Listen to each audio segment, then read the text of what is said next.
This is Josie Brown with author Provocateur. Today my guest is Mary Leo, who writes magical romances, cowboy romances for Harlequin, and cozy mysteries. Mary will be joining me at the Barbara Vay Reader Appreciation Weekend this April, where she will be showcasing her novel, A Baby for the Sheriff. I'm so happy to talk to you, Mary.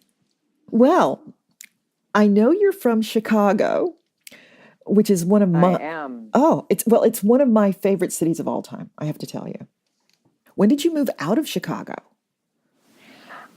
Actually, it's a lovely city to visit, and I go back every now and then. All my relatives and all of that is back in Chicago, and so I visit. I have a new appreciation for the city now that I'm older. But when I was young and poor, I hated it. Hey, any city when you're young and poor kind of leaves you with a bad taste in your mouth, I think. Yeah, you just want to get out. You want to make your own way, and that's what I did. So, well, now that I know that you're in Vegas, I can understand. I can understand why you write about cowboys. So they certainly the American cowboy. Yeah, and they certainly took the city out of the girl and put the country in it.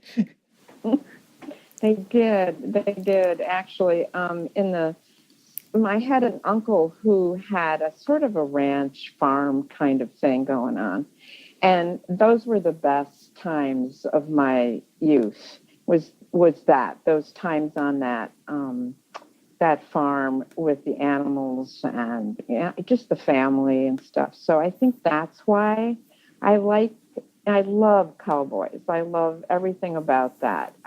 Their world, the morals, everything about them. And at least the cowboys that I write.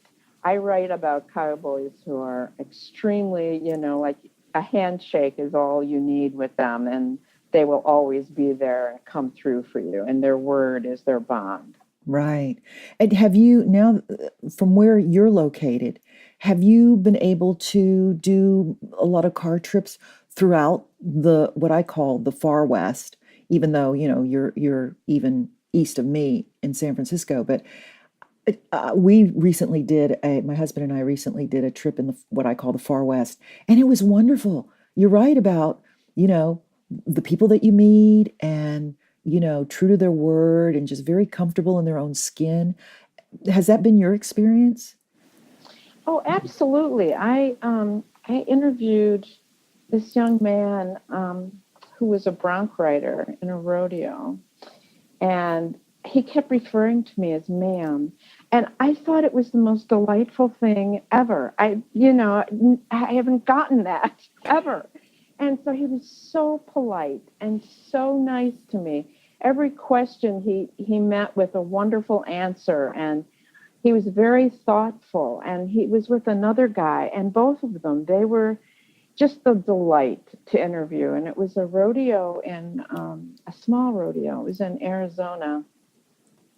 And we had just come from an auction for colts on a Babette ranch, and which, I don't know, they've got like 1 million acres in Arizona somewhere. And so all of that, it was like a week of just wonderment at the wonders of the West and the people who live there and the people that make that whole world up, the small towns, everything about it.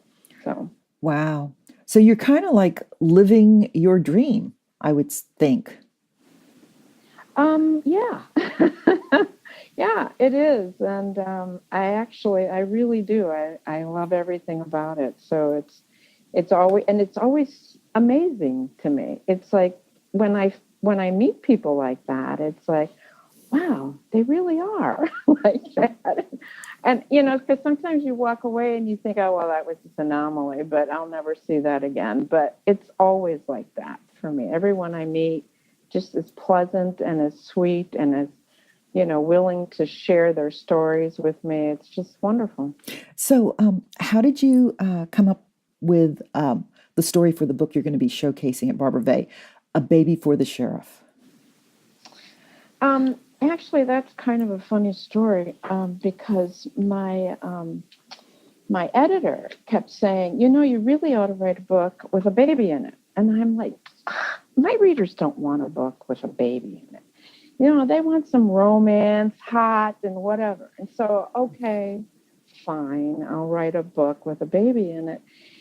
And I don't know, this character just came to me she's the vet, and everybody leaves their pets on her doorstep because they know that she'll take care of them.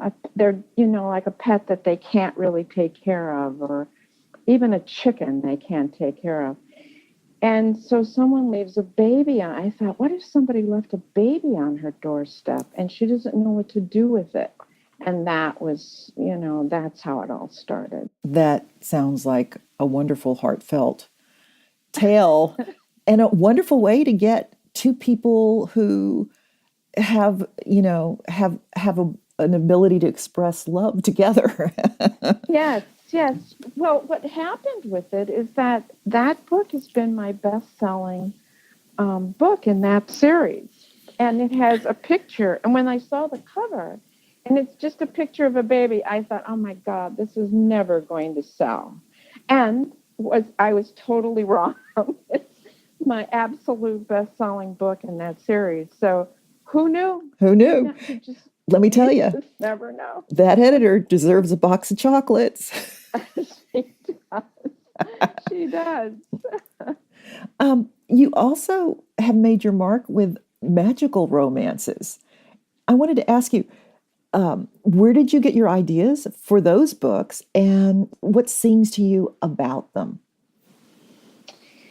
Well, I tried to combine, I guess, the regular contemporary romance with just a touch of magic. And my lead character is named Jackie Cupid. And at 35 years old, she discovers that she's actually a real Cupid. And, of course, she wants to know, why didn't she know this before? And, if she was a real Cupid, why does she have dry hair and dry skin? Shouldn't she look beautiful? And so she just sort of evolved. And I thought, well, wow, okay.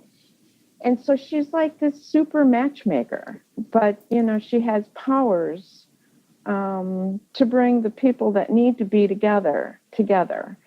And I don't know, it was just fun for me to write because it was normally romance is a two-person point of view kind of thing. And these books have her point of view in them as well. So it was a nice change for me. I bet. So I love that. Even when you have just first person, it changes the whole flavor of the book. You're in somebody's head, right. And it makes it fun for the reader as well. Right. And so I had a lot of fun writing those books. Having Cupid as your wing girl isn't a bad idea. Right, exactly. And with each book, she gets more and more powers. And so she realizes that she's always had these powers, but she has to have that self-confidence to gain them. And so each book, she evolves as well as the lovers. So that's beautiful. That's a beautiful concept. And there are a lot of people who love fantasy and paranormal who are going to be attending the Barbara event. Have you been there before? I have not. This will be my first time with Barbara Vay. I'm so excited. It's, from what I've been reading and the Facebook posts and everything, I'm just so excited. I can't wait to meet everyone and to participate. And it just sounds so good. Well, they're going to embrace you in a warm hug. Trust me. The readers. We all need those. Oh, we do. And her readers are fantastic.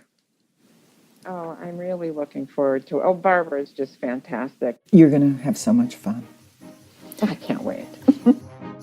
Want to hear more about the authors who will be attending the Barbara Vay Reader Appreciation Weekend? Just go to my website, authorprovocateur.com. and click on to the other interviews. You'll also find them on the event's Facebook page.